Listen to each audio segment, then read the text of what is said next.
It's January 13th, 2006, a beautiful summer day in Buenos Aires, Argentina, when a call went out to local police at 12:38 p.m. that Banco Rio was being robbed. Located in a serene, rich neighborhood in Argentina's capital, the prestigious bank contained a fortune in its vaults. Police officers arrived at the scene to discover that 4 thieves and 23 hostages were inside. They secured the perimeter, guarding the only 2 possible exits from the bank. After communicating and negotiating with the robbers throughout most of the afternoon, the thieves suddenly went silent. At 7 p.m., police officers broke into Banco Rio and found a confounding scene. The hostages were alive and well. Almost 150 safety deposit boxes were forced open and emptied of their contents, and the robbers were gone. No sign of the thieves could be found. No windows were broken, and the exits had been watched by police the whole time. How did these thieves get away with what's become known as the robbery of the century? How did they disappear under the careful watch of more than 100 police officers? We dug deep into this infamous Argentinian bank heist to find out. Banco Rio, now known as Banco Santander Rio, was one of Argentina's leading financial institutions, with branches throughout the country. One of its branches was nestled in the calm, wealthy neighborhood of San Isidro in Buenos Aires' northern suburbs. How well off was San Isidro? Well, the neighborhood now has 2 golf courses, a sailing club, and a jockey club. You can almost see the residents clutching their pearls. In 2016, Argentina was already no stranger to infamous bank robberies. In fact, a heist had happened a few years earlier and had left the nation reeling, and as it turns out, inspired the heist of Banco Rio. In 1999, thieves had broken into a bank in Romaggio, Argentina, and taken hostages in order to negotiate their freedom from police. The robbers tried to leave the bank using the hostages as shields, and police opened fire, killing one of the robbers, but also 2 innocent hostages. As though the tragic event wasn't enough of a PR nightmare for the police, the whole bank heist had been shown on live TV via the many news cameras at the scene. Most Argentinians had seen both the robbery and the killings go down in real time. The nation was in shock. As a result of the Romaggio case, police in the 2006 Banco Rio heist were more reluctant to take drastic actions when they arrived at the scene of a bank robbery in progress. That warm January day, with even more news cameras trained on the hostage situation at Banco Rio, police were going to move as carefully as possible. Then again, they weren't in a rush because they thought they had the thieves trapped and surrounded. Over 100 officers had shown up at the scene, and every vantage point to the bank that wasn't occupied by a news photographer was occupied by a sniper. The 2 bank exits were covered. Where could the thieves go? One of the robbers inside, who bypassed several cool Argentinian names to codename himself Walter instead, was negotiating the release of hostages with the police. The thieves let the bank's security guard walk out the door unharmed, then a young man and then a young woman as well. It seemed like things were going well and the robbers were playing along with the cops. Walter, who had been given the nickname of the man in the gray suit, seemed to be in a strangely happy mood given the gravity of the situation. He and the other thieves were treating the hostages well. At one point, they sang happy birthday to one of the bank employees after discovering it was the man's birthday, which is more than you remembered to do for most of your friends last year without Facebook reminding you. Later on, around 3:30 p.m., Walter called police to complain that the 23 remaining hostages were hungry and they'd like some pizza. After this call, the line went silent. What was happening inside Banco Rio? For 3 hours, with Walter having ghosted them, the police had no idea what to do. Did they barge in, putting the hostages in danger and risking another Romaggio-like situation? Like a needy ex, they kept trying to contact Walter even after several missed calls. Finally, special forces lined up and forced their way in to discover a truly unbelievable situation. 23 hostages were being held or had been locked into 3 separate floors: the lobby, the mezzanine, and the basement of the conference room. The thieves were nowhere to be found. Police even double-checked to see if they were hiding among the hostages, but could not find them. When they entered the basement, they realized what the thieves had really been after. Out of the 400 reinforced steel safe deposit boxes in the basement, 143 had been cracked open. Why didn't the thieves steal cash from the bank instead? Well, most Argentinians at the time were pretty distrustful of the country's banking system. During the 2001 economic crisis in Argentina, the banking system had collapsed, wiping out the fortunes of those who had most of their money in bank accounts. Viewing money held in bank accounts as suspiciously as most people view Bitcoin today, Argentinians instead decided they'd only use the banks for their safe deposit boxes, which couldn't be wiped out in the event of a crisis. In these safeguarded boxes, Argentinians piled in their cash, jewelry, and other valuable items that they could always reclaim in the event of an emergency. Given that San Isidro was an exceptionally rich neighborhood, the safe deposit boxes of this particular branch of Banco Rio contained an immense amount of wealth. After the officers found so many of the boxes forced open, they also found the only few pieces of evidence the thieves had left behind: a battery pack, a tool that the police assumed had been used to crack open the boxes, and a row of toy guns. That's right, the robbers had conducted this epic bank heist without even using real weapons. The last item police found was perhaps the most perplexing and obnoxious piece of evidence. The robbers, trying to make some sort of poetic statement,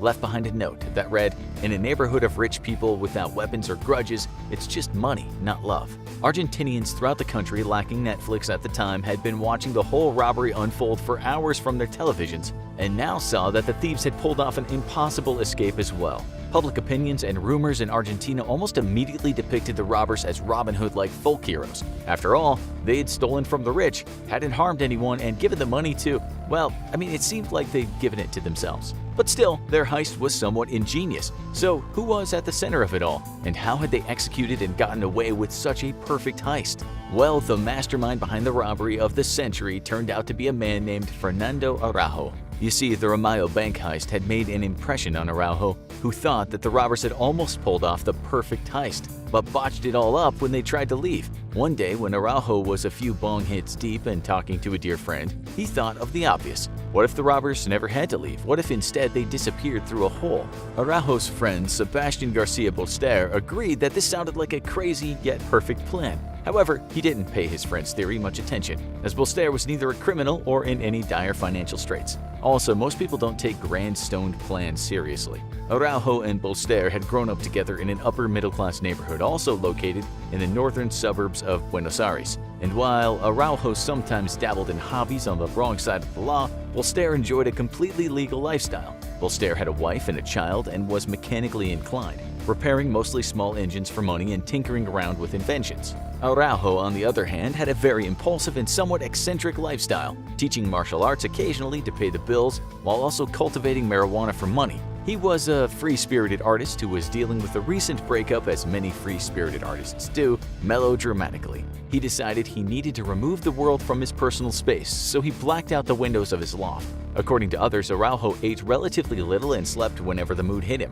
Frequently high on weed, permanently underfed, and presumably lacking a whole lot of vitamin D, Araujo was drawn towards stranger and stranger ideas. His biggest obsession? Bank robberies. Apparently, Araujo voraciously consumed any and all media involving bank robbers, from movies and shows to documentaries of real-life heists. His goal was to observe the mistakes other fictional and real robbers made, and use these observations to plan out the perfect heist. In 2004, Araujo finally realized that he had not only figured out a plan, but also needed his friend Bolster's mechanical and technical knowledge to help him. Bolster wasn't too happy about the idea, and he knew banks were harder to break into than most people thought, as he had worked part-time in a bank for a while. However, he was also furious that his father and grandfather had entrusted money to banks and then lost it all during economic downturns. So, like many people, he ended up hating bankers. When Araujo guaranteed Bolster that no one would get hurt, in fact they wouldn't even have real weapons, Bolster agreed to the plan and got to work. So what exactly is the prep work for a robbery of the century?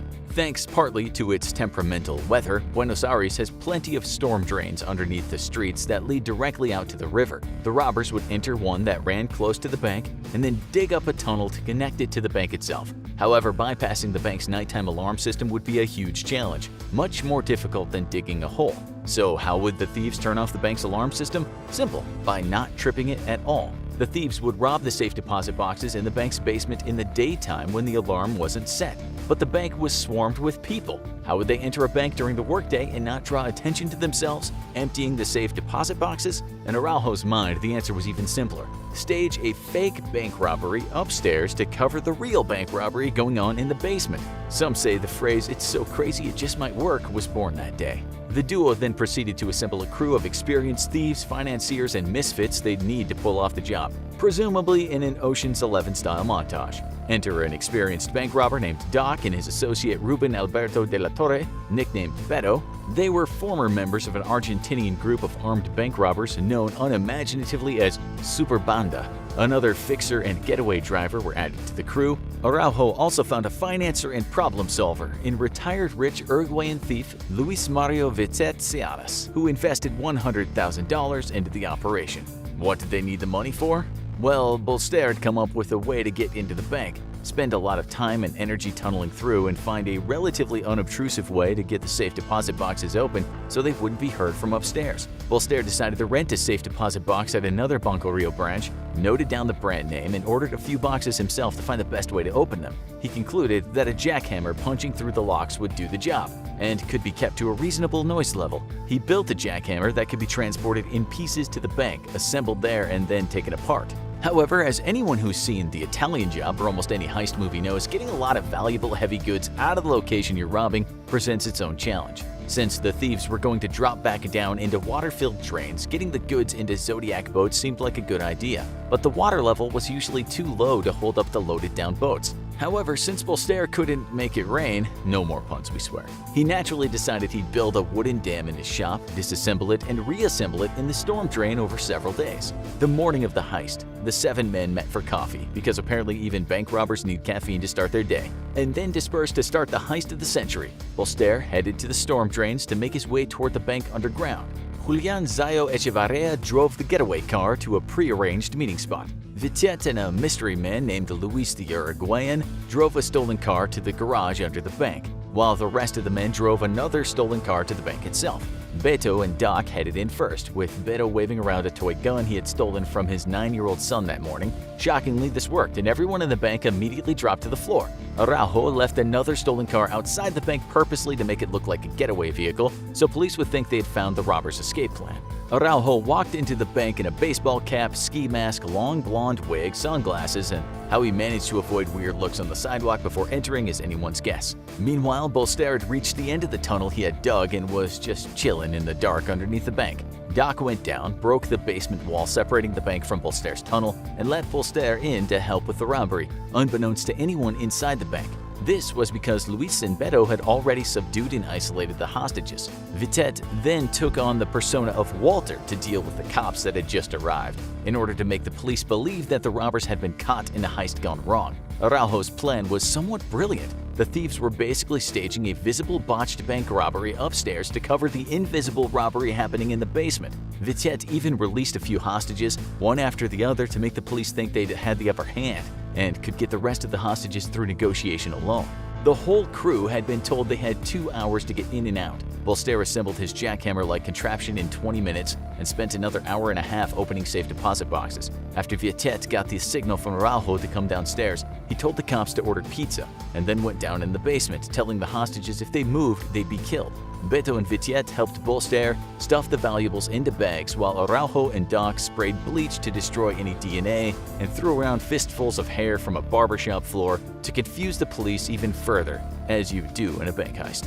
As the men exited through Bolster's tunnel, they cleaned up all the evidence of the broken wall and hid the hole behind a large, heavy cabinet. The men piled into the Zodiacs, and even though the motor malfunctioned, Araujo had brought paddles. The men paddled to the getaway van 10 blocks away, used a previously tested pulley system to haul the bags up from the storm drain, and drove off, all while police still thought they had bank robbers surrounded in Banco Rio. When the police officers eventually stormed the bank, the robbers were already home watching the report on live TV, finally eating their long-awaited pizza. Bolster, being one of the smartest of the group and figuring credit cards would be the most useless of the valuables as they could be canceled, scattered all the cards all over various streets far away from the gang's actual route out of the bank. This not only left no clear trail toward the robbers, it also created a lot of false leads for police, as every time a passerby would pick up a credit card and try to use it, the police would have to hunt them down and see if they were involved. Frustrated, tired, and with no viable leads, the police, like any Love is Blind contestant, realized they'd been publicly humiliated on TV. So wait, if the robbers got away with it, how do we know the names and stories of everyone involved in the crime? Well, as it usually happens in life, even the most carefully thought-out plan can be undone with one dumb, egocentric mistake. When Beto brought home the money, he bragged to his wife, Alicia, that he and his friends had robbed Banco Rio. Considering Beto had a habit of frequently cheating on Alicia, disclosing this information so readily probably wasn't the best idea. When some of the valuables went missing from the house, Beto and Alicia had a huge fight that led to the unraveling of the whole heist. Sure enough, 5 weeks later, Beto got pulled over by police while out driving with his mistress. Apparently, Alicia had told him the whole story of the heist and identified Beto, Araujo, Bolster, Vitet, and Zayo Echevarria as robbers as well, as she had seen them work on the getaway van in her garage. Alicia didn't point fingers toward Doc and the mysterious Uruguayan Luis, as she had never seen them in her house, and they presumably hadn't cheated on her. The men were all tried and sent to jail, though most have been released by now and are presumably still pissed at Beto for being unable to keep it in his pants. However, their daring heist lives on in infamy in Argentina. Do you think you could commit the perfect crime? If so, please let us know by revealing your identity and full plan in detail in the comment section below. Or better yet, if you'd like to stay out of jail, go discover another unbelievable story or check out this other video instead.